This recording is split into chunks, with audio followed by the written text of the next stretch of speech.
¿Cómo andás? Primera vez que hacemos esto. Bueno, para mí la segunda, ya arranqué ayer. Para mí todo lo que es esto es difícil y es nuevo. Solo Bueno, hay que expandir los límites. pero vos sos un innovador. Eh, Grande, Cris. Che, bueno, ¿querés hacer tu propia presentación? Quizá me quedé Eh, corto. en la Universidad Católica acá en Santiago, agronomía y especialidad zootecnista. Y mi estudio de posgrado era en conservación, conservación de la naturaleza, básicamente. Área silvestre y conservación de la naturaleza. Y para ser muy breve o sucinta, el currículum para atrás es mi formación como agrónomo que corría por un carril. Y después de haberme topado con uno de mis mentores, que es Juan Gastó, que es el profesor de ecología de la facultad, entré en ordenamiento territorial y ordenamiento predial, por lo que fui derivando después a conservación. Trabajar en áreas protegidas en conservación y terminé trabajando mucho en conservación. Y finalmente, estando ahí, me toca hacerme cargo del campo familiar, cosa que había intentado en dos ocasiones antes, pero siempre terminé yéndome. Año, Eh, cuando me hago finalmente en 2011, el campo llego, estaba. familiar del Osorno. Sí, es una empresa familiar en que hay varios campos y eso es una de las dificultades que tiene en términos de gestión, dado que yo no vivo allá. Y ahí, bueno, me estoy adelantando, pero en el fondo me hizo mucho sentido el manejo holístico cuando parte por definir un contexto. Ahí Y, va. es, y eso es de una potencia brutal, porque te hace mirarte, ver qué es lo que cansa con lo que tú quieres, dónde están las prioridades, y desde ahí puedes empezar a construir. Y eso son pocos los marcos metodológicos, enfoques, aproximaciones que lo tienen. Y diría que es de las cosas más potentes del manejo holístico, es partir por formular un contexto. Y como Totalmente, Ben sí. dice, sin contexto no es manejo holístico. Totalmente. Cris, ¿querés contarle un poco ahí a la gente dónde están ubicados estos establecimientos que hoy estás manejando? Sí, están en las regiones de los ríos y los lagos, en el sur de Chile. Esto es a 800 y 900 kilómetros al sur de Santiago, que es la capital. En zonas de un clima más bien templado, con precipitaciones que varían de 1000 milímetros a 2000 milímetros en la temporada. Una locura. Eh, sí, que son unos inviernos brutales. Eh, en latitud están entre los 40 grados 30 minutos y los 41 grados de latitud sur, más o menos, con una distribución que hace que la situación o el contexto climático y por tanto, para aquellos que manejan manejo holístico, en la escala de distribución de humedad, son muy disímiles a pesar de estar en latitudes muy similares. Porque unos son de precordillera y otros son de valle, y eso es parte de los principales errores que yo cometí al principio. Claro. Asumir Bien, que por la latitud tenían comportamientos similares y son extremadamente distintos, en especial en la prevalencia de sequía en verano, y nos hizo, después de 3 años, demandarnos brutalidades grandes. Esa distribución dentro de la región y los errores que cometí en algunos de estos campos tienen que ver con que la distribución de la humedad durante el año es muy distinta y se empezaron a ver sequías que antes no se veían. Entonces, esa distribución, que siendo distinta, se exacerbó al punto de tener sequías de verano brutales sin crecimiento por 2 o 3 meses, para los cuales nosotros en nuestro sistema no estábamos preparados. claro. Entonces, los mismos criterios de manejo para las zonas de precordillera con distribución más pareja o al menos no tan baja en precipitaciones en verano, tuvimos que adaptarnos y hacer tiempos de recuperación muy largos en verano, sacrificando calidad por tener al menos disponibilidad de forraje de bajo costo para poder pasar la seca. ¿Y eso en qué año pasó esa sequía? ¿Ya tenías 2000. mucha experiencia en...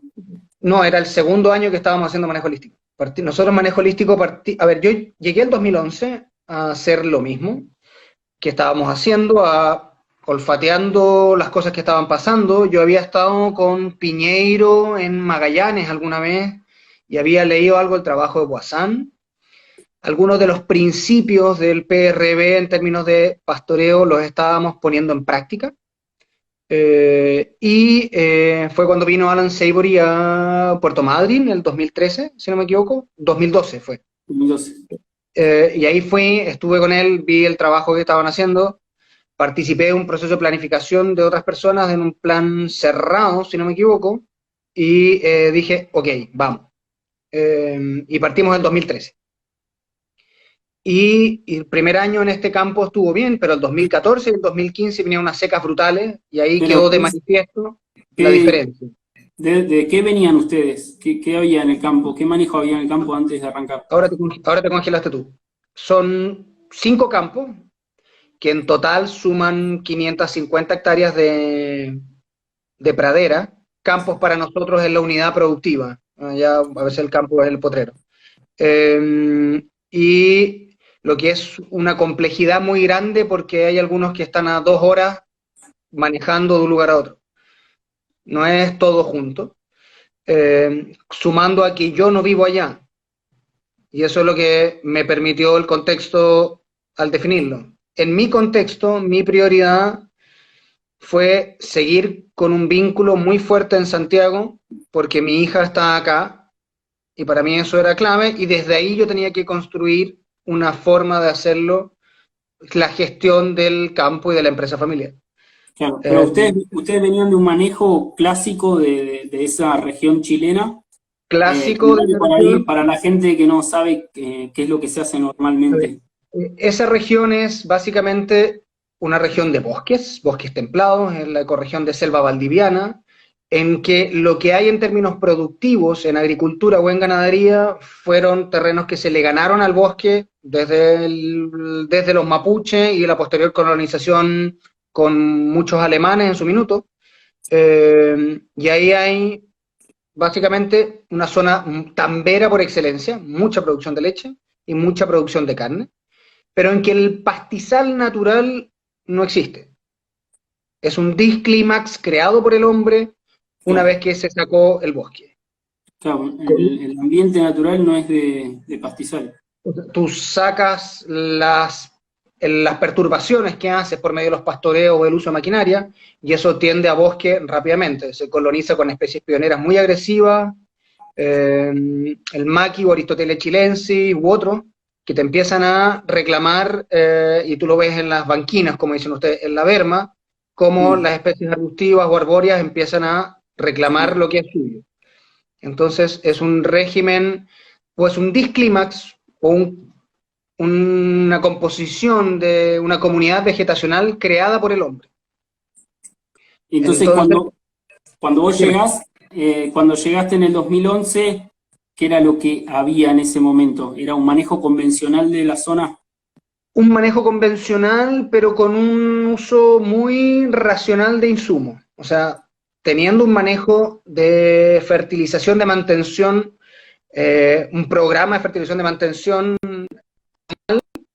era bastante racional en el sentido de que las cantidades puestas y las unidades estaban bastante acotadas, no era un platal como algunos, pero muy enfocado a nitrógeno, fósforo y si es que potasio. En Chile tenemos un programa un sistema de incentivo de recuperación de suelo que va a corregir uno de los principales limitantes para el crecimiento de la comunidad de plantas, que tiene que ver con la saturación de aluminio. Con esa cantidad de lluvia, esos suelos, y tienen una cantidad de aluminio y fierro muy grande, son muchas veces tóxicos incluso para las plantas. Y tienes que usar enmienda, carbonato de calcio, dolomita u otro, para poder tratar de capturar esos iones para que disminuya el efecto inhibidor de crecimiento del sistema radicular. Eso en general ya estaba, y lo nuestro, el cambio de paradigma en eso fue, bueno, a ver, necesitamos meterle fertilizantes para que crezca, y a la medida que uno se va introduciendo en ganadería regenerativa, te das cuenta que la relevancia y las interacciones biológicas, que no aparecen en las métricas o en la forma en que vemos el problema, dimos cuenta, estamos botando plata al tacho de la basura. Además, nosotros usamos un análisis, en Chile, inexplicablemente, el fósforo Olsen es la métrica para medir fósforo disponible. hay varias, pero el problema es que el fósforo Olsen, el mismo Olsen no lo recomendaba para suelos con pH bajo 6. Y la mayoría de nuestros suelos tienen pH bajo 6. Entonces tienen una variabilidad y un error muy grande. ¿Qué es lo que hace? Que los agricultores gasten más plata en fósforo soluble que no necesitan. Claro, quizá es un sistema más parecido al neozelandés, si son sistemas ganaderos con mucha plata puesta ahí, que no son Así tan es. comunes acá en Argentina, y vos llegás y cortaste de cuajo con la O sea, insumo dependencia o... cuando empecé a hacer manejo holístico ya tenía comprado el paquete racional de fertilizantes y corté por 2 años, nada más. Y después de eso retomamos y empezamos a ver con qué insumos de fertilización compatibles con la aproximación de la ganadería regenerativa, o sea, de origen biológico, orgánicos u otros, podíamos generar diferencias o cambios en los lugares en que no estamos viendo una respuesta solo a la modificación de los intervalos de pastoreo. Claro. Y eso pasó a ser, nosotros gastábamos 30 millones de pesos en fertilizantes. Que no sabría decirte cuánto es en peso argentino, pero Tenemos que hacer pasamos la a cero. conversión. Claro. Pasamos a cero y eso al tiro es un margen brutal. No pasamos a ¿En cero del qué todo año porque fue, fue Cris? ¿O fue el... una transición? No, fue el 2014. El 2014 no gasté un peso en fertilizantes.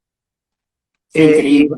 Y bajamos, hoy día lo que gastamos en el mejor o en el peor de los casos, si lo vemos desde el punto de vista del flujo, es un tercio de eso. Pero un tercio de eso usado estratégicamente en determinados lugares con objetivo y me olvidé del NP.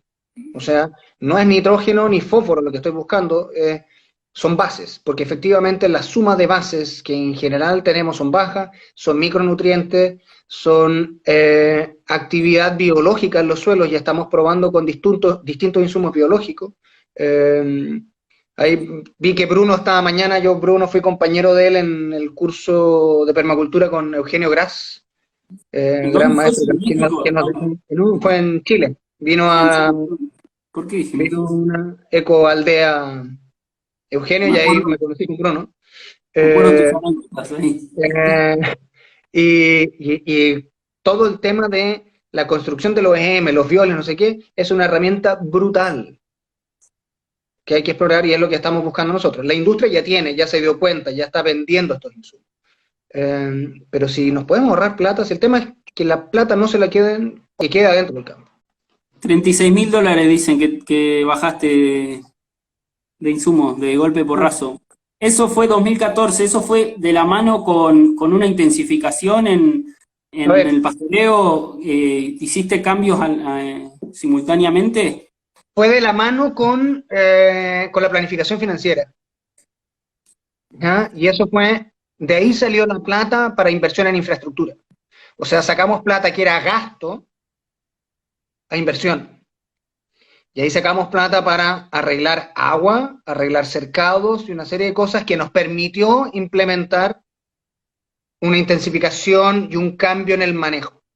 Espectacular. Entonces, está la otra, o sea, para mí son tres los grandes o los tres conceptos más importantes diferenciadores del manejo holístico. El contexto. Hacerse la pregunta es una forma de preguntarse cosas y ir al origen de los problemas en vez de tomar decisiones sobre síntomas, que muchas veces se menciona. Y el otro está más allá del procedimiento de la planificación de pastoreo, que es el central, que es el que a todos nos fascina y el que todos nos engolosinamos y nos podemos pasar mucho rato. La planificación financiera es clave. Y eso para nosotros fue, o sea, no necesito, o sea, saco plata de gasto, va a inversión y con esto puedo implementar todo. ¿Vos empezaste a planificar, hiciste planificación financiera de autodidacta?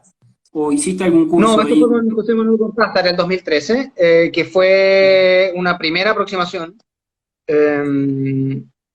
Teníamos además mucha gente, pero en el fondo ahí podríamos haber liberado muchos recursos, pero nosotros decidimos no hacer eso como opción. En el fondo es partir cortando gente. En el contexto nos parecía que no era la forma de transmitir que lo que queríamos era construir un espacio para todos. ¿Ah? solo fue decantando y hoy día llegamos más o menos al equipo que tenemos, que son 15 personas entre el vivero, que es una unidad aparte, y todos los campos. Y de ahí salieron recursos también. Y han salido recursos de la gente que ha permitido pagar un poco mejor de lo que pagábamos antes.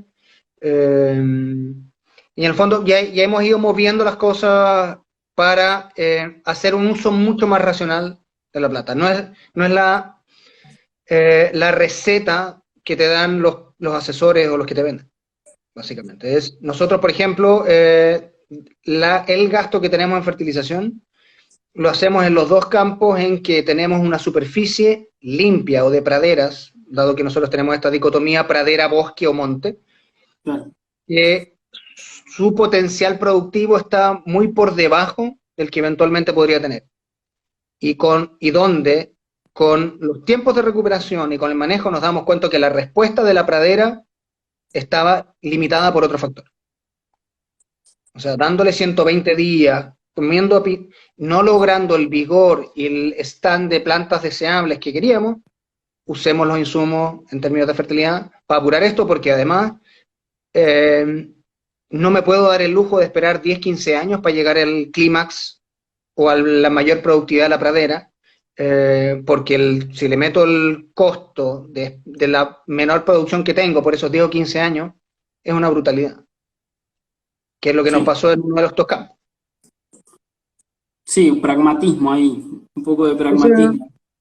Pero por otro lado, está relacionado también con las limitantes que uno tiene. O sea, para nosotros la libertad mayor para tomar decisiones era cuando no estábamos vinculados a un proyecto de comercialización. Pero desde esta iniciativa, y cuando llegábamos con producto final, nos dimos cuenta de que no habiendo una cadena de valor que nos pagara un diferencial de precio, dijimos, creemos esta plataforma que es Manada Chile, para llegar a consumidor final en Santiago y también en la región en donde estamos, y la creamos como un espacio para poder canalizar iniciativas de otros que fueran complementarias y que se pudieran sumar. Pero ahí está el tema de cómo comunicas. Dices, no uso herbicidas, pero si necesito voy a usar. Pero créeme que solo es cuando voy a necesitar, porque que es lo que le pasa a Jay Brown, que él dice que es libre de herbicidas, pero cuando me mando un error, tengo que usarlo. Claro, en nuestro caso, terminas atado a ese compromiso. En el fondo te limita, y lo que nos pasó a nosotros, por ejemplo, que fue la decisión más práctica en términos de gestión, fue que nosotros hacemos algo de conservación de forraje, otra de las cosas que cambiaron mucho. Y cuando empezamos con esto, bajamos muchísimo la cantidad de forraje que conservábamos, porque el costo de kilo de materia seca se multiplica por 3 al minuto conservando. Y lo bajamos a un 20, 30 o 40% de lo que hacíamos antes. Pero además decidimos otra cosa. En vez de hacer el forraje nosotros, comprémoselo a los vecinos. El 50% de la plata destinada a conservación de forrajes que hacíamos históricamente, decidimos gastarlo en comprar forraje afuera. Tengo mucho menos forraje conservado, pero tengo el campo completo. Claro. Me salía mucho más barato. Estoy comprando comida y estoy comprando nutrientes. Pero al minuto de que me vinculo a una iniciativa de comercialización que es libre de agroquímicos, no puedo salir a comprar forraje conservado que no me garantiza ese atributo. Entonces tuvimos que volver a hacer conservación de forraje. Y hoy día es entre el 20, 30... Vos sos uno de los pioneros, si no el primero, en llegar a la góndola, digamos, a consumidor final, con una propuesta de carnes regenerativas. Y bueno, esto que decías un poco que de pronto sentiste muchas más exigencias a la hora de comercializar vos tus propios productos. ¿Querés contar un poco cómo fue esa experiencia y cómo es comunicar, justamente creo que estaba yendo para allá, al consumidor el valor de la carne regenerativa? Ya. Lo primero, no soy yo, somos un equipo Partimos 3 socios, hoy día hay un cuarto socio que es el encargado de toda la parte comercial, y que sin todo el equipo es todo imposible. Aparte de eso, son distintos proveedores. Nosotros somos proveedores como productor de la carne de bovino, pero hay otros que son productores de pollo pastoril y hay otros que son productores de cerdo pastoril, al aire libre, en términos de bienestar animal, etc.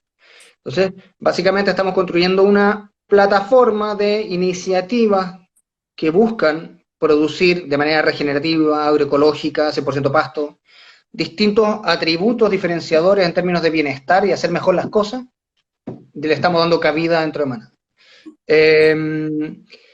La dificultad es, por ejemplo, que el sello regenerativo o el certificado regenerativo no tiene que ver con insumos, ¿no es cierto? Entonces, es un tema de... Y uno eventualmente podría comprar el forraje afuera y hacerse el loco, porque no está certificado eso. Pero tiene que ver con nuevos paradigmas de relación del proveedor con el consumidor. Es la transparencia y la credibilidad que vas construyendo. Nosotros nos pasó algún minuto en un matadero, se equivocaron y toda la marconna o todos los interiores no estaban disponibles y me ofrecieron los de otros animales para compensar. Y yo dije, pero tú estás loco, o sea, no entiendes nada de qué se trata esto. Si nuestra propuesta de valor es llegar con un atributo, con un producto diferenciador, yo tengo que estar 100% seguro de que es con lo que estoy llegando. O sea, la credibilidad lo es todo. Y ahí es comunicar, es educar. En Argentina hay mucha más cultura de carne y conocimiento. Acá en Chile no tanto. Hay un movimiento de mucha gente, yo diría que más bien adultos jóvenes que se están metiendo mucho en el tema, pero en general, culturalmente, en carne bovino es menos. El consumo nuestro es menos de 1/3 de lo que tienen ustedes, creo que es 1/4. Entonces, pero al menos nos ayuda en términos de comercialización porque casi todo se comercializa vacío o congelado. Acá se consume muy poco la carne fresca de góndola como allá se hace, porque casi todo pasa por carnicería o por supermercado. Entonces eso nos permite llegar. Tratamos de acortar cadena dentro de lo posible, pero el tema en estos productos es que la cadena es inherentemente larga por temas de sanidad. O sea, el costo de un matadero, el costo de una planta de desposte, la logística de frío, ya tienes 3 intermediarios para partir. Entonces, tratamos de acortar cadena, pero dentro de la larga cadena que podría ser que llegara carne, que acá llega carne de Estados Unidos o de Australia. Es cadena más corta, sí, por mucho. Y los atributos diferenciadores del producto son los que hacen la potencia. Nosotros hemos entrado mucho en el diálogo, nos toca en distintas plataformas que hablan de que la carne es mala, de que la carne es responsable de, y estamos permanentemente también tratando de educar a ese respecto, los atributos diferenciadores de una carne producida de esta manera. Y es un compromiso que hemos tomado, lo hemos hecho con... El nombre que escogimos no es trivial y era porque queremos construir una manada tanto de productores como de consumidores. Esta sensación de que esto es un trabajo de todos, es un compromiso de todos por hacer las cosas de manera distinta. Y tenemos, en el fondo, nos constituimos como el nodo que vincula a estos productores. En algún minuto ejecutamos un nodo que es un instrumento Corfo, que es de parte del ecosistema de emprendimiento que hay en Chile, que tiene financiamiento y que ha sido fundamental para hacer todo lo que hemos hecho. Sin el ecosistema de emprendimiento que hay acá, probablemente no hubiéramos hecho ni la mitad de las cosas que hacemos. Y cuando me invitaron a Buenos Aires, cuando fue Alan esa vez, yo se lo decía a las autoridades, para nosotros es clave el ecosistema de emprendimiento. Poder apoyar iniciativas como esta y Nacieron muchos acompañar. proyectos. ¿Ah? A partir de Corfo permitieron el nacimiento de incubar muchos proyectos. Así. ¿Y notás que ha habido un cambio a lo largo del tiempo en los consumidores desde que empezaron hasta ahora? Sí, sí. O sea, muchas más iniciativas, y no solo en el rubro cárnico, desde las verduras, desde la hortaliza. O sea, hay una noción o un entenderse de los consumidores ya no solo como consumidor, sino como prosumidor. Es hacia dónde yo muevo con mi decisión de compra lo que está pasando en el territorio donde se produce.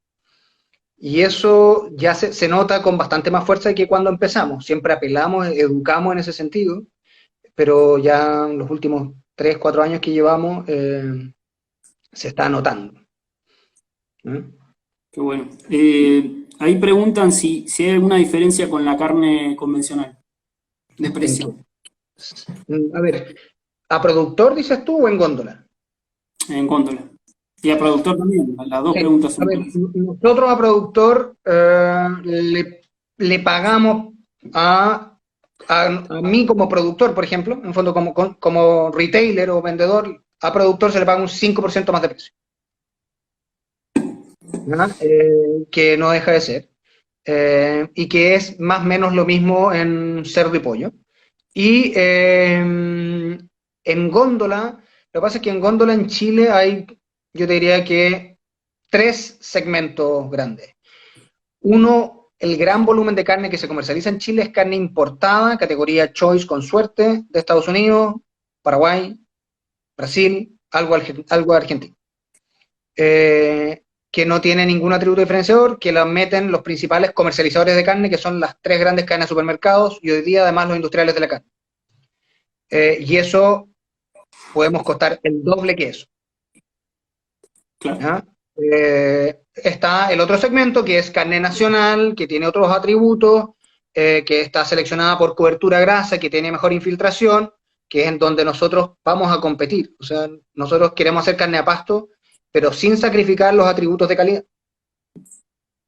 Entonces competimos con los mismos niveles de cobertura de las líneas premium de los industriales,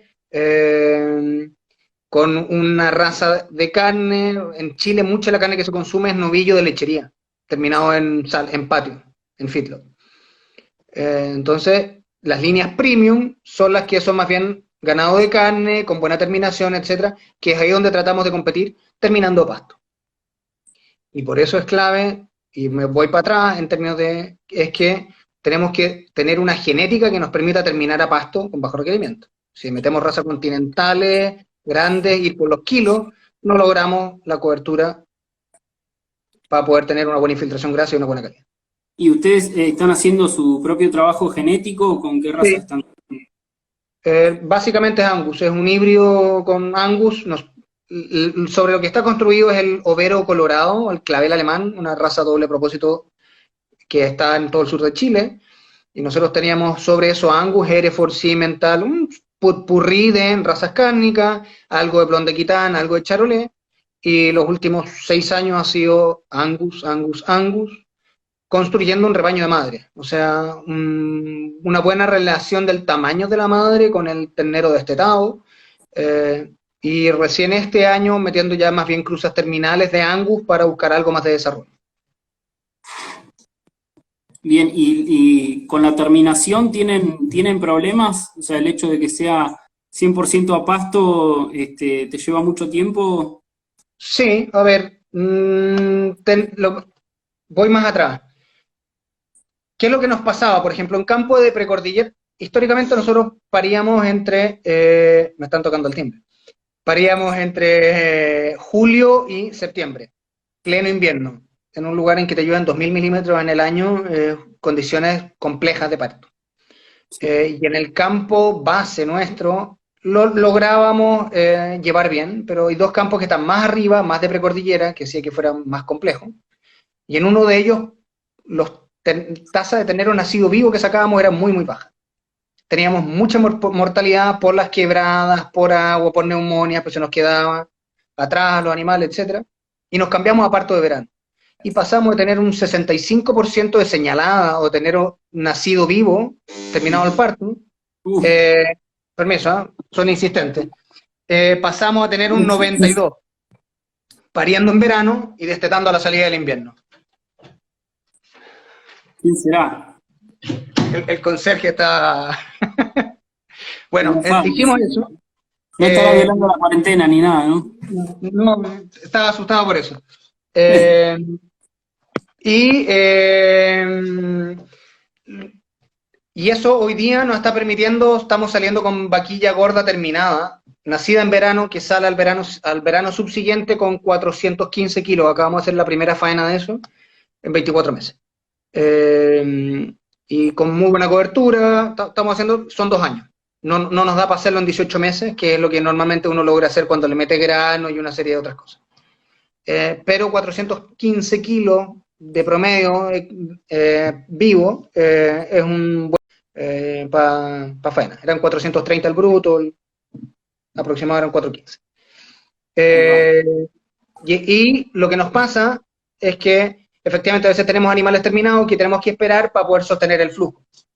Y por eso es tan importante poder vincular productores de otros lugares de manera tal de que los contextos climáticos o las curvas de pasto se vayan traslapando y por tanto poder sostener la producción durante todo el año, porque lo más difícil para nosotros es sacar un animal gordo entre julio y los primeros días de septiembre, es muy difícil. Se hace muy, muy difícil y ahí nos cuesta lograr la cobertura que se necesita para poder tener una muy buena calidad de carne. Lo hacemos con mucho esfuerzo y también esperamos que la gente sepa también que cuando lo hacemos es porque les aseguramos que es 100% pasto y que es libre de agroquímicos. Hay el uso de otras herramientas como los cultivos de cobertura o los cócteles de cultivo de cobertura como para regenerar suelo y para forraje suplementario. Es una herramienta válida y que nosotros estamos explorando con resultados muy desastrosos del primer ensayo que hicimos. Y este año ya lo repetimos después de un año que la frustración era demasiado grande para emprender lo nuevo. Sí. Este año retomamos y esperamos que nos vaya mejor. Al menos la fecha en que logramos hacer esa regeneración fue muchísimo mejor. Bien, ¿y qué sembraron? Hicimos 2 mezclas dependiendo de los lugares. En uno centeno avena, vicia, arveja, nabo, mostaza y rábano picante. Ah, un restaurante. Un cóctel de tomo y lomo. Ese para el campo de Payaco en particular, porque es un campo que viene de una historia de agricultura muy larga.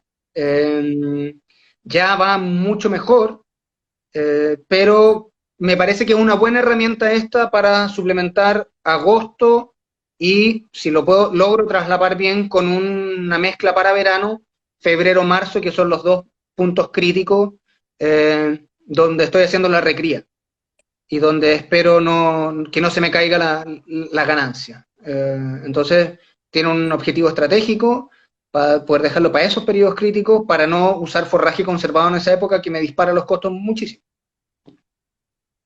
Claro, Sí. para no perder. No, para no Acá perder una acabamos de temporada. pesar y tuvimos 650 gramos día en los novillos más grandes y 500 en los más chicos durante este verano que están comiendo ahí en la seca. No es malo, es mejor de lo que yo esperaba, pero con un cultivo de cobertura en mezcla, que los animales entren a cosechar solos, podríamos mantenernos en el kilo. Espero probarlo el próximo verano. Bueno, la próxima charla nos contás. Che, Cris, volvamos un poco a manejo y un poco de dato duro que siempre nos piden. Viste que Que si el que no menos tenés hay. dato acá, va muerto. Contanos cómo ha evolucionado el campo desde que arrancaste en 2014 hasta ahora. Yo voy a hacer una pequeña experiencia personal, voy a contar. Yo fui en enero del 2017, creo, por ahí, al campo de Cris y era impresionante. La verdad que no se podía caminar. Un volumen de pasto que no habíamos visto nunca. Estaba ahí con mi viejo, con Pablo Borelli, y no podíamos creer lo que era, no avanzaba la camioneta.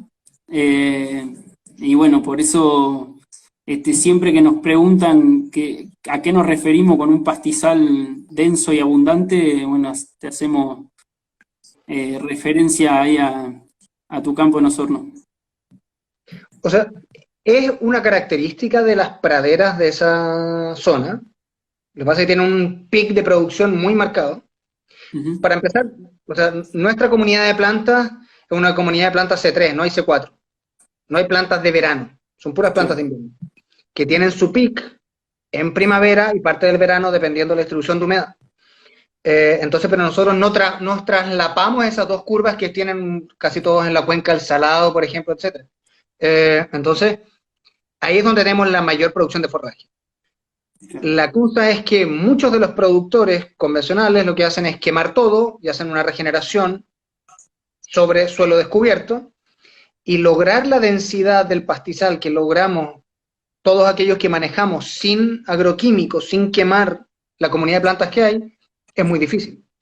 Ves volúmenes de pasto muy altos, una cortina verde, pero cuando te paras arriba, la densidad es muy baja. Y esa yo te diría que es una de las principales diferencias. La Eh, engañosa. es engañoso. Cuando vas a Sí, sacar los kilos de seca, se cae. ¿Ya? sí. Porque la calidad, y lo otro que pasa es que además nosotros estamos manejando con intervalos de pastoreo más largos, no, a lo mejor no optimizando el rendimiento individual del animal por calidad, porque nuestro foco ya salió del animal, está en el suelo y en las plantas. Y eso, a propósito de lo que hablaban con Sole ayer, o sea, a uno le cambia el foco. Los animales son una herramienta. Que Totalmente. A propósito de eso, a nosotros siempre nos preguntan mucho por el tema de eficiencia de cosecha, y yo creo que vos tenés una eficiencia de cosecha del 30% capaz. y depende del pastoreo, en ningún pastoreo es el mismo, pero en el de verano, sí, debe ser 30-40%. El resto todo el suelo. O sea, el pastoreo siguiente sube en invierno muchísimo, pero cuando entramos con potreros con muy alta disponibilidad de pasto, la eficiencia de cosecha se te va al suelo. No es una relación lineal, es logarítmica. Entonces, va mucho al suelo. Pero eso es lo que nos permite tener el sistema funcionando. Otra cosa es, cuando yo Informarse. hago. Sí, no. Y ojo, que eso, la formación de suelo por acumulación de vegetación en la superficie con la tasa de actividad de los microorganismos, mucho de ese carbono vuelve a la atmósfera. Ese no es tan relevante como los exudados más en profundidad. El tema es, ya se me fue la onda. Se nos va la hora, Chris. ¿Querés contar un poco carga instantánea, carga total que estás manejando? ¿Qué cambios has visto en receptividad? Un poco eso. A ver, nosotros, y es lo que yo les digo que en términos de marketing nos sirve mucho, y es porque lo que hicimos es que la carga la mantuvimos. La gracia es mantener la carga sin la mochila de costo en fertilización, en conservación de forraje que teníamos antes. Mi costo para lograr la misma producción bajó sustancialmente y ahí está el margen. ¿Ya? Eso en el caso del Michay, que fue el campo que conociste tú, que es donde está la sede de operaciones. Otra cosa son otros dos campos, es los que te decía esto, que decidimos seguir buscando a través de la fertilización mejoras en términos de producción. Y ahí hemos estado con estas mejoras, con la implementación de cercos, agua y el uso de fertilizantes, subiendo la carga sostenidamente. La carga promedio del año del campo base, o los dos mejores campos que tenemos, están en 2 unidades animal por hectárea. Y en Año, estos otros, ¿eh? promedio de año. Sí, el promedio, porque llega a 2,4 cuando llegas al destete, con esos terneros que llegan a 300 kilos al destete, o el promedio que llegan a 250, es una carga de 2,4. Y cuando entras al invierno sale todo eso, baja a 1,8 o algo por el estilo. Lo que te decía es que hay estos otros campos en que hemos decidido los recursos que tenemos para mejorar la producción. Hemos ido subiendo, estábamos en 0,9 y una unidad animal por hectárea, y hoy día ya estamos en 1,3 y en el otro ya estamos en 1,7. Nos estamos acercando a el techo de 2 unidades animal por hectárea, que es lo que esperamos manejar. Eso sin las herramientas como los cultivos de cobertura en mezcla, etcétera. Claro. Que lo pueden Eh, acelerar, como decías. que en el fondo podría uno buscar tapar ciertos baches y en base a eso ir por algo más de rentabilidad, o más bien de productividad, siempre que la rentabilidad lo justifique. Aquí, gastar plata. El otro día estuve en una charla que era muy buena y es que el costo o el precio que le pagan a uno por animal no tiene ninguna relación con los costos en Chile. Claro. Porque es importación de carne y al final estás metido con una curva de precio que no tiene nada que ver con tus costos. Si tú partes tu producción con un sistema de costos en que tu costo de base es muy alto, en cualquier minuto tu curva de costos va a estar por sobre tu curva de tu ingreso y vaya a perder plata. Yo prefiero mantenerme con los márgenes más grandes, aunque la productividad total es menos. Sí, a veces engaña el bruto. El bruto siempre es. Cris, preguntan ahí kilos de carne por hectárea por año. A ver, en el mejor campo que tenemos llegamos a cerca de 500. Estamos en 400 y tanto. Y en el fondo el tema es que ahí sacamos toda la vaca seca que le metemos kilo y toda la vaca muy vieja y la producción queda engañosamente en los 400 y tanto. Si fuera solo reposición o engorda de un buen animal estaríamos en los 500 kilos. Eso es en el lugar donde no tenemos insumos y tenemos todavía problemas de agua. Porque es un campo que está partido en tres porque un camino importante pasa por la mitad, entonces no tenemos resuelto todavía el plan de la tierra y de inversión para ese campo. Y ese es el pic de producción. El campo de Payaco, donde hacemos la recría, estábamos en 200 kilos de carne por hectárea, hoy día ya estamos en 320 y este año supongo que estaremos en 350 kilos. ¿En cuánto tiempo? Esos son 3 años, porque los primeros 3 años fueron todas las macanas que me mandé. Fueron 3 años, Sí, en este campo fueron 3 años perdidos. es que sí, sin las macanas no vale la pena. Exacto. Ahí preguntan si usás ivermectina o doramectina. No. Ah, O sea, a ver, uso antiparasitario es una lactona que es la moxidectina. No la uso en ninguna vaca adulta por programa, solo la usamos en el terneraje a destete y la primavera eventualmente, pero es moxidectina que es la que, de todas las lactonas, la que menores efectos ha reportado en términos de mortalidad, sobrevivencia y reproducción de escarabajos estercoleros, que es como la especie paraguas que considero para estas cosas. Mi monitoreo en términos de calidad de suelo ha sido ver la aparición de escarabajos estercoleros. En mis redes sociales pueden ver que cada tanto subo alguno, los primeros años no aparecían. En este campo de Payaco, recién este año empezamos a ver restos canales de este escarabajo estercolero en particular. O sea, nos bien, demoramos 6-7 años desde que sacamos la ivermectina para que empezaran a aparecer estos estercoleros en particular. bien. Che, nos quedan 5 minutos. Vamos a hacer así, pregunta ping-pong rapidito. Ya, vamos. Se me viene a la cabeza preguntarte cómo te llevas con los vecinos de estos campos que estás laburando, el que está del otro lado del alambrado. ¿Tuviste alguna pregunta? ¿Alguien se interesó? Sí, de hecho, hay un par de los vecinos que fueron a los cursos que vimos con tu padre cuando fue a hacer los cursos a Chile. Hay algunos que están usando estos principios. Yo diría que les falta sentarse a planificar, pero gente que estuvo haciendo los cursos, tú ves que cambió la forma como se manejaba el campo. En algunos de ellos. En otros, nada. Y hay otros que siguen llenos de maquinaria y son los que acudo yo y que nos hacen las regeneraciones y las cosas cuando necesitamos. Así que sí, cada modelo puede buscar complementarse. ¿Pero notas una evolución en eso? O sea, ¿había al Sí. principio más rechazo? O sea, al principio, a José, que le aprovecho de mandar un saludo, que es el hombre que hace que todo funcione allá, dado que yo voy y vuelvo, le ofrecían trabajo y ofrecían cuchillo para descuerar las vacas que se nos iban a morir. O sea, el susto que había respecto de esto era gigante. Hoy día hay gente que va, equivalente a los CREA de allá, hasta los GTT o grupos de transferencia tecnológica en Chile, y hemos recibido visitas de varios. De hecho, bueno, a lo mejor vamos a hacer alguna actividad este año en uno de los campos. O sea, hay interés. El tema está en cómo desaprender y hay transiciones generacionales y de paradigma en el campo que son difíciles de llevar. Dímelo a mí. Pero de a poco se van gestando, pero hay interés. El mundo se da cuenta que la cosa está cambiando. Bien, bueno, seguimos en esa línea, particularmente en Chile, ¿cómo la ves?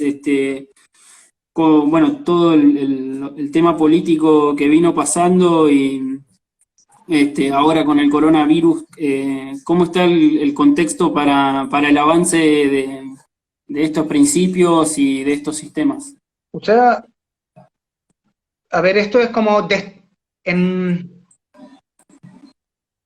a ver, no es paradigma, pero sí, paradigma de ciencias de complejidad hay un 8, que esto es destrucción creativa. Todas estas crisis son oportunidades de repensar las cosas que hacemos, qué está bien, qué está mal, y tratar de construir una nueva forma de hacer las cosas. Y de hecho, una de las cosas que nosotros hacíamos como manada, es que una de las cosas que buscábamos era llegar directo a domicilio. Y eso hoy día nos ha permitido responder muchísimo a la necesidad de la gente. Entonces, ha sido una oportunidad en ese sentido. No hemos querido y no está en nuestros principios aprovechar la coyuntura para subir precios porque creemos que está justo en el lado opuesto de lo que proponemos como manada. Entonces, mantenemos los precios, pero lo que estamos es tratar de llegar a las casas para poder ayudar a la gente, construyendo esta manada de consumidores y productores que se juntan a través de esta plataforma. Y esto es, creo que nos vamos a tener que acostumbrar. A mí me tocó sesión de psicólogo por Zoom, mis clases de yoga por Zoom, y las clases de mi hija las estamos haciendo. O sea, está todo enfrentado a un nuevo contexto. Y en buena hora se van a producir cambios importantes, ojalá sin demasiados costos además para quienes están en condiciones más vulnerables, pero nos va a obligar a repensarlo. Y ha sido así también acá. Yo creo que a lo mejor no nos ha pegado tan fuerte todavía, no sabemos qué es lo que va a pasar, pero con lo que pasó el 18-10 acá, el 18 de octubre, cuando empezó la crisis social, nos hizo mirarnos el ombligo y desnudar, como esta cosa del rey desnudo, que nadie se atrevía a decirlo. Bueno, sí, estábamos incubando un problemón. Ya mucha gente lo decía, ya aparecía, ya en películas, en música, se venía palpando. Y ahora nos tenemos que preocupar de hacer un nuevo contrato social. ¿Qué país queremos construir? Y eso nos obliga a todos a ponernos de acuerdo. En este minuto tenemos que tratar de navegar las aguas del coronavirus sin seguir el camino de Italia o España. Y eso nos tiene a ti lanzando esta plataforma, o a ustedes lanzando esta plataforma. O sea, nos ha obligado a todos a hacer cosas que no pensábamos estar haciendo hace 2 años. Sí, pero bueno, ¿crees que es un tiempo de pausa o es un tiempo de aceleración? Yo creo que es un tiempo de reflexión, de repensar. Hay que aprovechar, esto de introspección, es mirarse. Estos tiempos adentro son de mirar en qué estamos, y además que es muy difícil planificar. Es muy difícil planificar, sí. ¿Qué vas a planificar? O sea, yo tengo actividades de terreno, ¿cómo lo hago? Estábamos trabajando con comunidades de ganaderos. Sí, estamos trabajando juntos, sí. ¿Cómo? Está difícil. Entonces, hay que acostumbrarse a una nueva incertidumbre y ver cómo es bajar las expectativas también. Absolutamente, pero ojalá. De nosotros. Sí, amigo, me dice que nos quedan 14 segundos. Hay uno dice ahí en el chat, metele que estamos todos encerrados igual. Y no es chiste.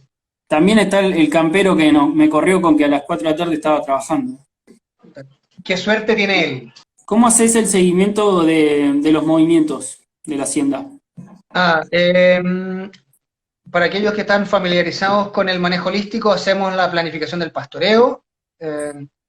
Como historia bonita fue que yo mandé a escanear y copiar en color para dejarle a cada uno de los encargados el gráfico, el chart de pastoreo. Y al mes y medio, 2 me querían renunciar. Me dijeron, No, si usted me hace hacer esto, yo me voy. Porque ¿por para qué? muchas veces a la gente en el campo es más difícil o más estresante sentarse a ver con lápiz y papel en unas cosas que son bastante chicas Sí. que andar en el campo.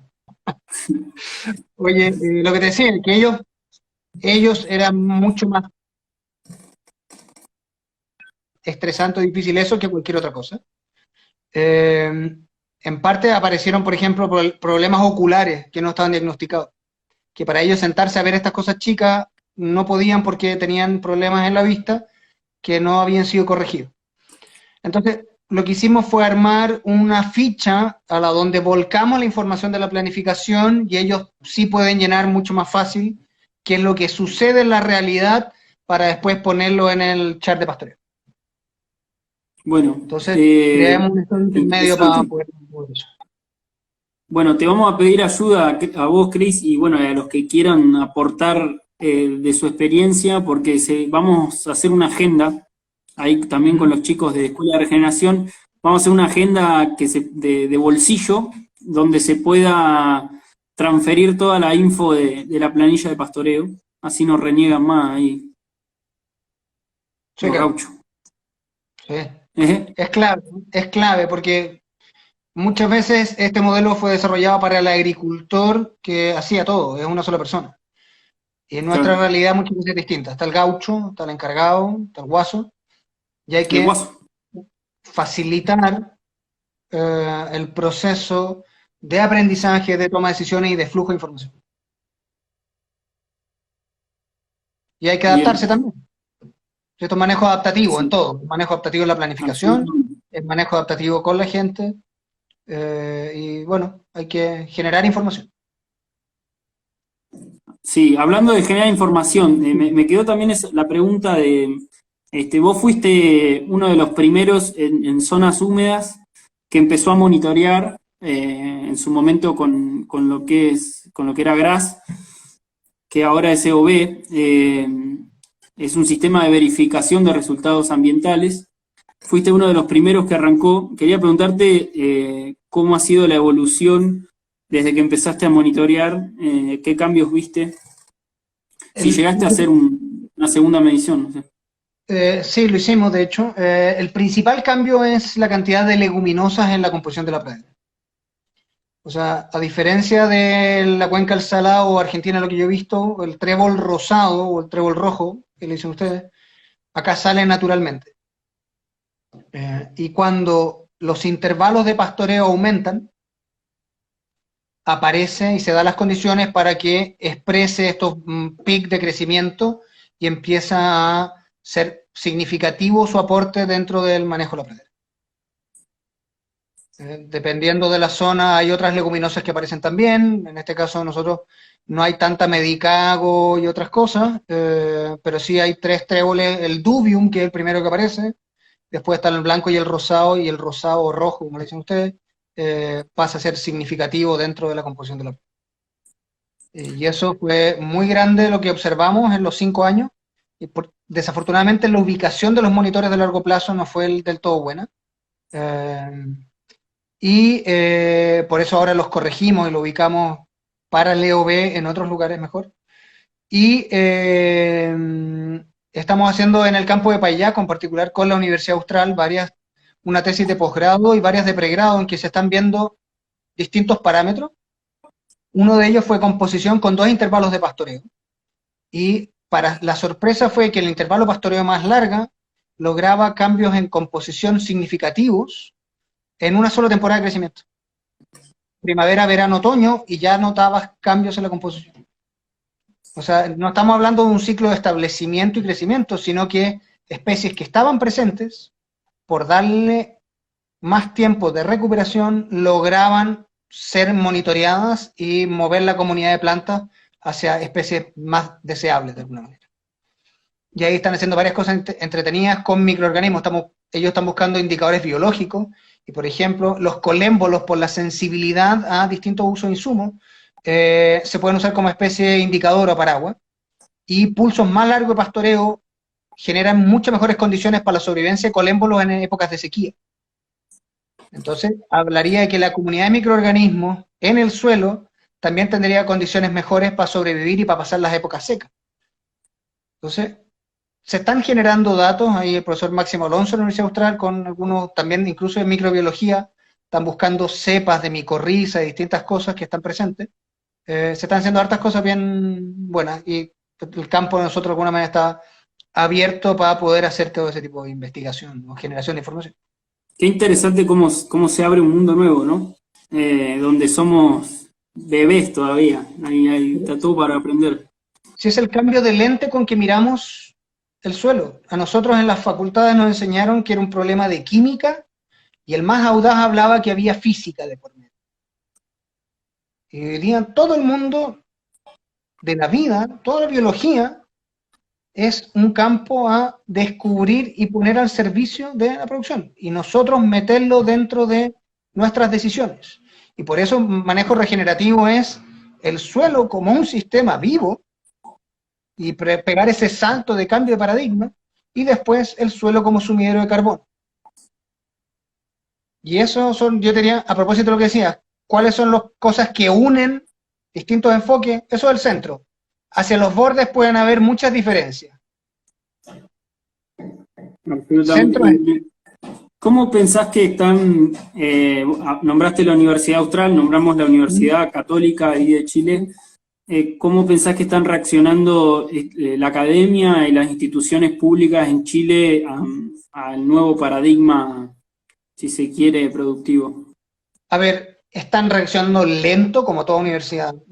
Cuesta creer que las instituciones puedan hacer cambios de timón muy grandes. Yo creo que eso es inherente a esas estructuras muy grandes. Siento que grupos como OBIS con el tema de los cursos, toda la gente de PRB, el permacultura, el movimiento agroecológico, están abriendo espacios y empujando a las universidades a meterse, porque se están quedando atrás. El mundo va hacia un lado y las universidades van atrás, no están liderando. Perdieron ese rol, creo yo, que tenían en algún minuto. Y hoy día más bien están siendo arrastradas a esto, porque se dan cuenta que se están quedando afuera de todas las cosas que están pasando. En buena hora que se metan, creo que es fundamental que lo hagan, pero por otro lado, lo que me preocupa es de otras instituciones cuando se empiezan a cooptar los términos. Cuando empezaban a decir que ellos estaban impulsando la agricultura, la ganadería regenerativa, me preocupa. Y acá también muchas veces se usa políticamente. Y el tema del tema regenerativo también, tenemos claro cuál es el centro, pero los límites son los difusos. Y hay que tener cuidado porque el riesgo de que se coopte no es... Sí, estamos al tanto de eso, y la idea también es sentar las bases de qué hablamos cuando hablamos de regeneración, y no dejar a nadie afuera, pero sí poner bien claro los límites, ¿no? Sí. Y hay varios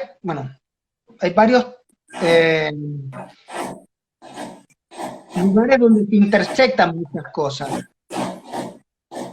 ¿cierto? Está el tema de agroecología, regeneración, permacultura. Bueno, ¿cuáles son? Hay áreas en que siempre van a ser difusas, está bien, pero hay otras en que hay que tener claro cuáles son los límites. Eso es una invitación para todos nosotros para definirlo.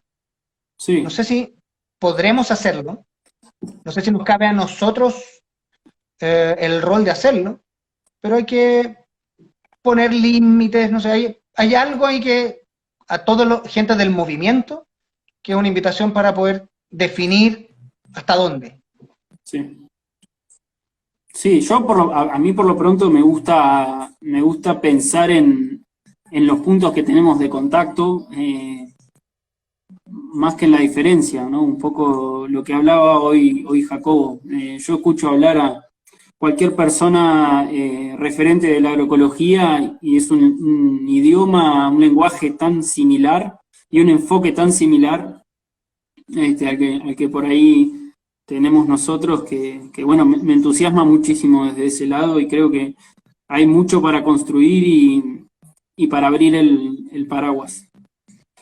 Absolutamente. Cris, ahí me llamó mucho la atención que cuando uno entra a la página de Carnes Manada, dice, lo primero que dice es, esto es una invitación a la revolución.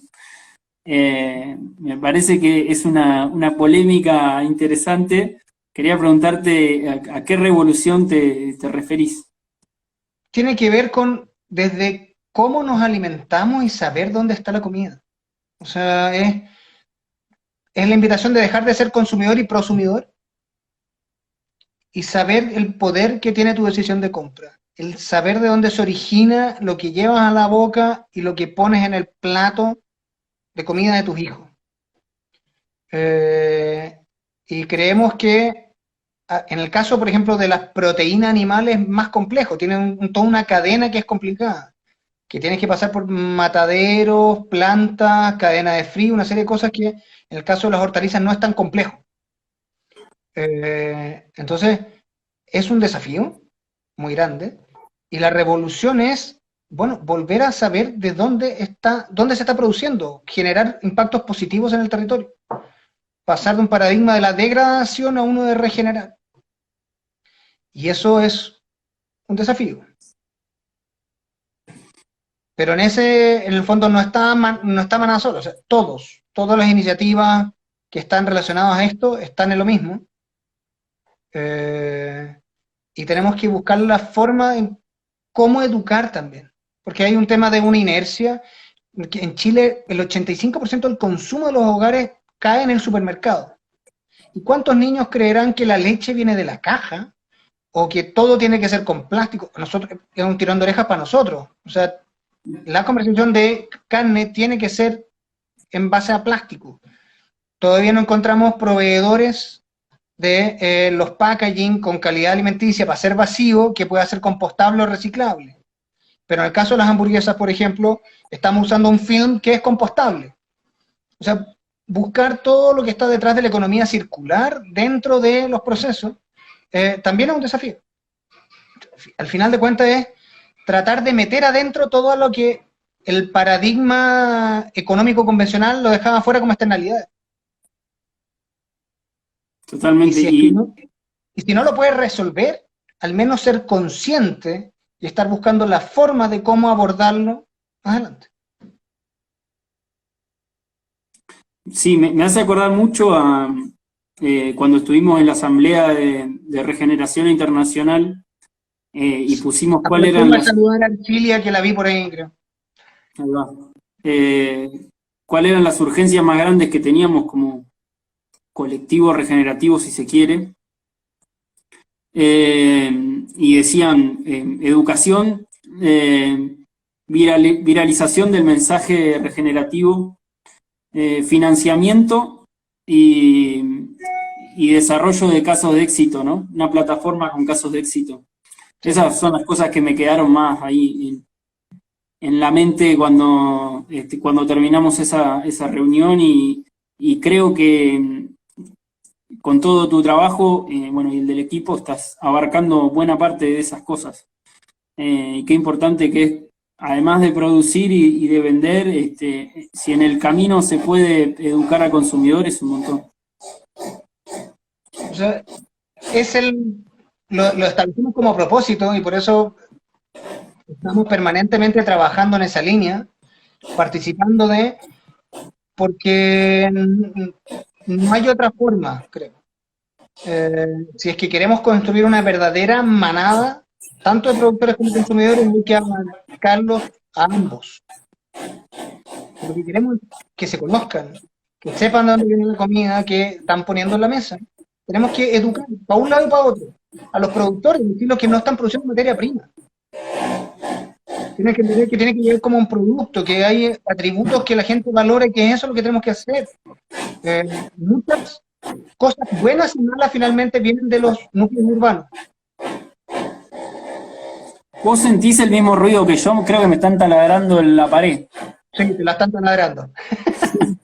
Che, bueno, espectacular, Cris.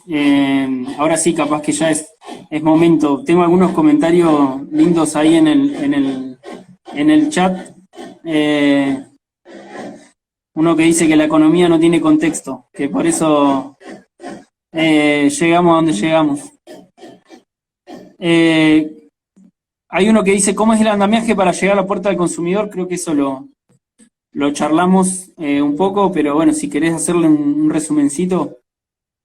Te están vacilando, ¿eh? Sí, Básicamente tenemos 5 intermediarios. Nosotros tenemos una de las limitaciones, por ejemplo, para encadenar con otros productores es que hay una etapa crítica del proceso que es muy compleja, que tiene que ver con los puntos de faena. O sea, para bovino, para cerdo, para pollo, son lugares determinados y la logística gira en torno a eso. Entonces, lo que uno debiera terminar haciendo son nodos de productores en torno a esos lugares. Desde eso tenemos que mandamos a planta en Valdivia, donde estamos haciendo manada cocina, que es todos los productos que estamos agregando valor. Estamos haciendo carne mechada o deshilachada, no sé cómo le dirán allá, sí. o estefado chouco, nuestro snack de carne, jerky, y algo que se llama, y las hamburguesas. Y todo eso lo estamos haciendo en la planta en Valdivia, desde donde enviamos a Santiago. Claro. Y en Valdivia tenemos un punto de venta en una cooperativa de consumo en La Manzana, y en un restaurante que es Canifuego. Y ahí se viene a Santiago, donde tenemos un frigorífico, donde dejamos ahí y desde donde organizamos toda la logística para llegar a las casas a través de un e-commerce. Tenemos toda la comercialización en línea y llegamos directo a la casa de los consumidores. Sí, ahí estaban preguntando de vuelta si tenés un diferencial para el productor y en góndola. Creo que, bueno, eso ya lo contestamos, pueden ver la historia anterior. Ahí preguntaban cómo la ves para desarrollar algo parecido a lo que tenés vos allá en Argentina. Si bien hay algunas iniciativas, ¿lo ves viable vos? Absolutamente. El problema que puede ser es que allá no tienen el ecosistema de ayuda al emprendimiento que tenemos acá. En términos de política pública, era para apoyar iniciativas como esta, al menos por todo el feedback que me han dado ustedes, no está tan bien desarrollado. Pero lo que sí tienen es un grupo de productores muchísimo más grande y más avanzados que nosotros en hacer lo que estamos haciendo. El PRA, tú lo conoces bien, ya están trabajando, y ahí tienen muchísimo terreno avanzado que nosotros acá no tenemos. Entonces, ahí yo diría que ese es el gran fuerte. La cantidad de gente haciendo ganadería regenerativa allá y el volumen que tienen es muchísimo más grande. Sí, podríamos llegar a una escala interesante si nos organizamos. Sí, sí. Bueno, vamos a ir cerrando. Quería hacerte un ping-pong, unas preguntas rápidas. ¿Qué pensás que, bueno, esto es escuela de regeneración? Y bueno, me sale preguntarte, ¿qué aprendiste en todos estos años? Desde que arrancaste tu camino ahí con la ganadería regenerativa. A ver, ¿qué he aprendido? Muchísimo. Bajar las expectativas. Me gustaría avanzar y hacer mucho más de lo que hago. Y he aprendido a la humildad del contexto y desde ahí ver qué es lo que puedo hacer. Me cuesta, me gustaría ir muchísimo más rápido, hacer muchas más cosas en el campo. Y no he podido hacerlo y eso es un aprendizaje. ¿Qué cosa aprendí? La importancia de los 4 conceptos claves que define Alan Seiberg en manejo holístico. De una u otra manera he rebotado en todos. Se me han hecho evidentes con problemáticas reales. nos pasó un invierno, cuando hicimos nuestro balance forrajero, que estaba lleno de raciones en kilos de materia seca, si se quiere, o días animal, en restos de pastizal, bastante senescente. Bueno, cuando llegamos con las vacas a comer, no había ninguno de ellos. Y tuvimos un guatazo feo a la salida del invierno, porque las raciones con que contábamos no estaban. Y eso es el contexto de distribución de humedad. Y en nuestro contexto de distribución de humedad, los microorganismos se hacen pedazos, todo aquello que entra en contacto con el suelo, si es que está senescente. Ahí entra trofobiosis y otras cosas eventualmente. Entonces, y eso fue un golpe feo, porque lo pasamos mal. Un aprendizaje. Un aprendizaje duro. Se gana Lo o se otro, aprende. el tema de campo a campo, de tratar de tener cuidado con las extrapolaciones de mis tiempos de recuperación. Yo prefiero bajar calidad, pero estar preparado para cuando las cosas vienen mal. Si vienen bien, acelero. Pero cuando ya vas a un ritmo y frenar es más difícil. En el caso de Payaco, que nosotros planificamos para poder tener forraje en pie desde diciembre hasta los primeros días de abril. Y la vuelta entonces es en 120 días. Porque a diferencia de ustedes, nuestro verano viene sin agua. Nosotros últimamente no hemos tenido lluvia, Bueno, enero, febrero, marzo. últimamente tampoco. Sí, bueno, pero ahora, al menos por lo que yo Bien, vi, ya tenían 50 milímetros, 100 milímetros, nosotros tenemos 10, claro, 20. claro. Esto de, Y eso hace que con las altas temperaturas el estrés hídrico es muy grande y no tienes crecimiento. Entonces, en la práctica tienes dos valles en que casi la tasa de crecimiento se te va a hacer. Y lo otro es que los tiempos de recuperación, o más bien en la planificación del pastoreo, hacer dos selecciones en el invierno es muy complejo porque tienes crecimiento igual. Las C3 están creciendo 5, 6, 7 kilos de materia seca. sí, dos Entonces puedes estar selecciones, sobrepastoreando planificadamente en invierno, se hace dos selecciones. dos selecciones es dos pasadas para Dos los pasadas, que sí. no. Sí. Te escucho más lejos por si acaso. Sí, ahora me voy a acercar un poco porque no sé qué le pasa al micrófono. Ya. Bien, bueno, Entonces hacemos una pasada en invierno en que le damos a piso. Y lo otro es la eficiencia de utilización. Las eficiencias de utilización, especialmente cuando estás entrando con volúmenes de pasto muy grandes, se van al piso. al piso. Y ahí contabilizar esas raciones como disponibles puede ser un error brutal que lo pagas caro al final del invierno. Entonces, la eficiencia de utilización tiene que estar presente a la hora de hacer la planificación, especialmente del plan cerrado. Qué bueno, qué importante esto de hablar desde el error, ¿no? De cosas que te han pasado realmente, de porrazos, Sí, sí. aprendizajes que han dolido. Y bueno, muchas veces creo que en la vida es así. Bueno, y me gustaría preguntarte de acá en adelante, de acá al futuro, ¿a dónde te gustaría, en dónde te gustaría focalizar, aprender, hacer doble clic? ¿Para A dónde ver, crees que va la cosa? yo estoy convencido de que para la ganadería, que es un negocio de márgenes muy estrechos, la ganadería de carne en Chile, y con el costo de la tierra que sube y sube, la única forma de sostenerla en el tiempo va a ser con el diseño de sistemas agroforestales o silvopastoriles. Y hacia allá quiero orientar esfuerzos. Ahí entran Ernest Gosch y todo el trabajo de diseño regenerativo de Darren Doherty. Esa es una línea de trabajo que hay que desarrollar. Bien ahí, bien ahí. Bueno, le vas a estar devolviendo los árboles que talaron hace unos años. Cris, bueno, la última. Hay un montón de preguntas sin contestar, pero bueno, se nos va a hacer eterno.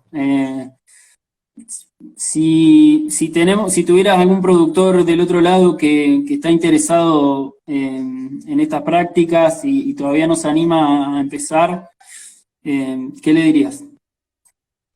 Que visite a todos los productores que pueda y que aprenda de la praxis, no de la teoría. O sea, si puede leer todo, ayer leí a la Sole que hablaba que Walter estuvo leyendo 10 años, me parece maravilloso, o sea, Extremo. increíble, Sí. porque el marco teórico con el cual en el fondo te permite digerir los conceptos muchísimo. Pero también está esto de poder visitar y puedes ganar mucha experiencia, especialmente de los errores del resto. Y eso se ahorra mucho tiempo y mucha guita, como dicen ustedes. Sí, es importante también decir que hay mucha generosidad en estos ambientes y nadie te cela sus errores. Así que, así como vos estás diciendo, pifié acá, pifié allá, hay mucha gente dispuesta a contar en qué le fue mal y de eso se puede aprender. Se aprende muchísimo. Bien ahí. Che, increíble. Bueno, la verdad me has desasnado muchísimo, te agradezco mucho, como 1 hora y media nos quedamos. Podríamos seguir, pero bueno, Bueno, en suficiente. algún momento hay que cortar, sí, sí, sí. Che, Cris, muchísimas gracias, mi amigo, por bancar acá la propuesta. Conectate estos días que vamos a seguir con las charlas y esperamos tenerte presente ahí. Bueno, para los que quieran seguirlo a Cris, Carne Manada Chile, es @manada Chile, @manada Chile. y tu usuario personal es Ganadería Regenerativa Chile, ganadería.regenerativa.chile, ¿no? Sí. Genial. Bueno, muchas gracias, amigo. Un Un abrazo. abrazo. Desde acá esperemos que te sea leve el resto de la cuarentena, del encierro, y que podamos salir de esta lo mejor parado posible. Hay que adaptarse. A lo que sea que nos toque, nos tenemos que adaptar.